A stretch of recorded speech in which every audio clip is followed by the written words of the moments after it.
Inyamasheke hari inkuru ivugwa yuko hari umukobwa waba wiyahuye kubera yuko mama we yaba yaramwitaga umukeba we. Bishatse kuvuga yuko yavugaga yuko basangira umugabo kandi yavugaga ko basangira akaba ari na se w'uwo mukobwa.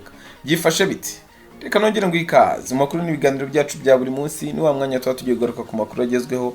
Aya ni amakuru abagenda avugwa hirya no hino mu bitangazamakuru bitandukanye. Ibi bimeze bite iby'uyu mukobwa w'inyamasheke bivugwa yuko yaba yiyahuye? Ni inkuru ikomeza igira iti umukobwa w'imyaka 22 wo mu murenge wa Bushekeri mu karere ka Nyamasheke yasanzwe ku nkombe z'umugezi wa Kamiranzovu yapfuye. Hakekwa ko yiyahuye kubera ko nyina yamwitaga mukeba we. Byabereye mu mudugudu wa Karambi akagari ka Mpundu mu murenge wa Bushekeri kwa 25 Mata 2025 saa 12 z'umugoroba wo kwa 24 Mata nibwo uyu mukobwa wari umaze iminsi abwira abo bakoranaga akazi ko gusoroma icyayi cya gisakura ko aziyahura. Yavuye mu rugo agiye ku gasantere ngo ntiyagaruka. Bukeye bwaho umurambo we wabonetse ku nkombe z'umugezi.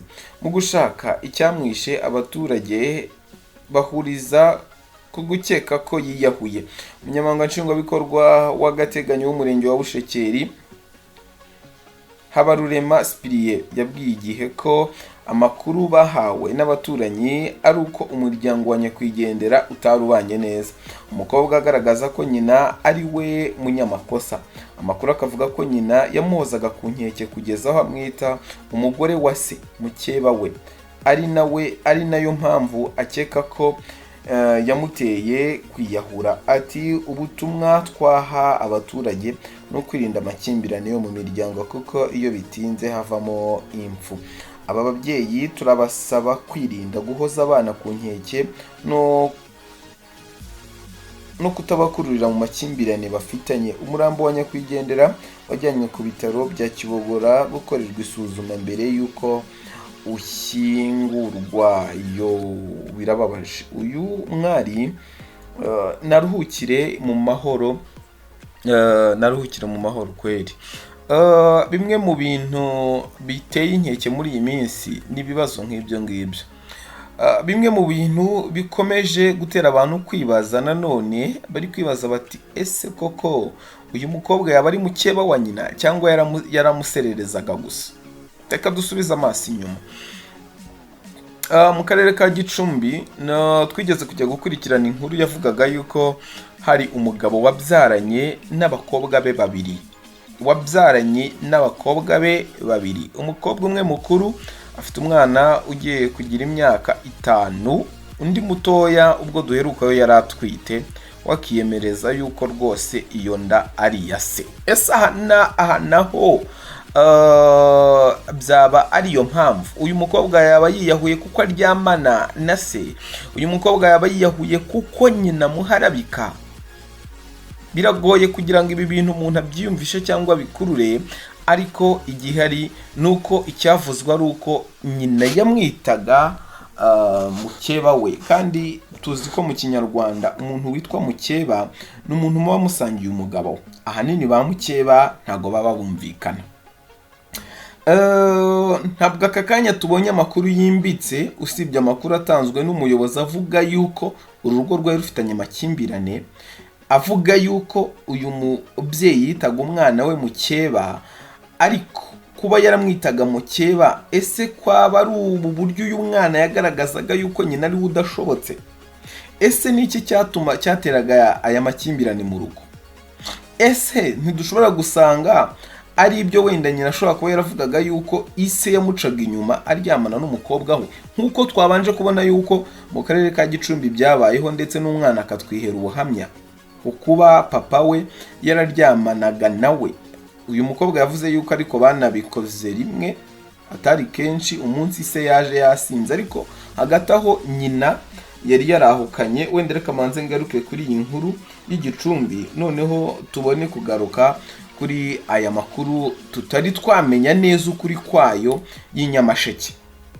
ni ukuvuga ngo mu karere ka Gicumbi ho bivugwa yuko umubyeyi wari warahukanye waramaze amezi 6 yaravuye mu rugo, nabwo ku bibazo by'amakimbirane yo mu rugo, ku byavugwaga yuko uyu mugabo w'uyu mugore yabyaranye n'umukobwa wabo mukuru w'imfura. Uyu mugore yari yarahukanye, urumva ari harimo kuba biteye igisebo cyangwa bimuteye ikimwaro kuba yaba, nuko abaturage babivugaga, nawe no kuba yarabitangaje kuba yaba yarasangiye uburyamo n'umukobwa we. Noneho ikindi kintu cyari giteye akababaro n'agahinda kuba bari yararangije uwo mugabo we akaba na se w'uwo mukobwa yarabyaranye n'uwo mukobwa we. Uyu mubyeyi akanavuga yuko uwo mwana rwose yasaga na se, ariko ko wenda atari byo byagenderwaho kuba umwana yasa na sekuru w'umukobwa, ariko abantu bakemeza yuko uwo mugabo aryamana n'uwo mukobwa we ari nawe babyaranye. Uwo mugore rero aza kwahukana amaze amezi 6 yarahukanye, aza kumva inkuru yuko uwo mugabo noneho n'undi mwana wari uhari wo mu rugo wa bucura w'umukobwa wigaga mu mwaka wari ufite imyaka 16, yigaga mu mwaka wa 3 w'amashuri yisumbuye, ko nawe yatewe inda na se. Agaruka mu rugo asanga se yatorotse, umugabo we nyine ari na se wabo bana ari nawe nyine ubatera inda, urumva n'abakobwa babiri. Asanga umugabo we yatorotse, yavuye mu rugo ndetse yajyanye n'inka.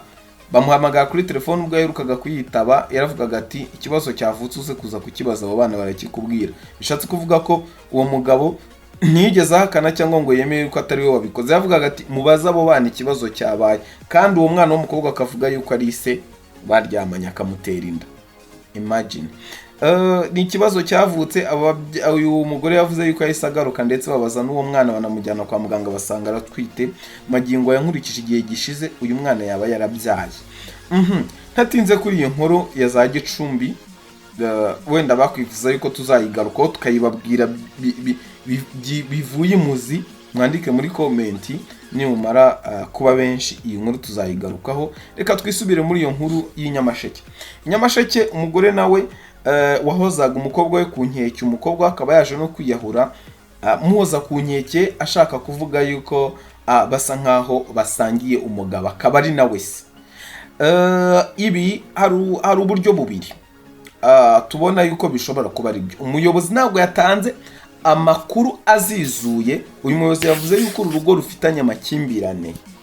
Umuyobozi arongera avuga yuko ibi byavugwaga yuko uyu mugore yitaga umukobwa we mukeba we. Ibaze kugira ngo umumama cyangwa umubyeyi ajye kwita umukobwa we umukeba we, ajya nabimuserereza cyangwa ajya abimucyurira igihe kinini. Nukuvuga ngo ayo makimbirane ntago batubwiye icyo yarashingiyeho. Swati bishobora kuba ibintu bibiri. Bishobora kuba yarashingiye ku kuba hari bitaragendaga neza mu rugo, bindi bidafite aho bihuriye no gucana inyuma. Ariko twabonye ko muri ayo makimbirane uyu mukobwa yavugaga yuko nyina ari we munyamakosa. Ntabwo twamenya ayo makimbirane ayariyo. Nanone twasanga ayo makimbirane uyu mumama yaravugaga yuko cyangwa yaraterwaga no kuba uyu mumama yarashinjaga uyu mukobwa kuba yaba aryamana na se umubyara. Bikaba byatuma uyu mukobwa afata uruhande akajya ku ruhande rwa se akavuga yuko nyina ari we munyamakosa. Cyo gasanga ntaho bihuriye n'ubusanzwe, ni ibindi byo ku ruhande, kuko uyu mubyeyi wenda yaba ari umunyamakosa, uyu mwana w'umukobwa akaba wenda ashyigikira se.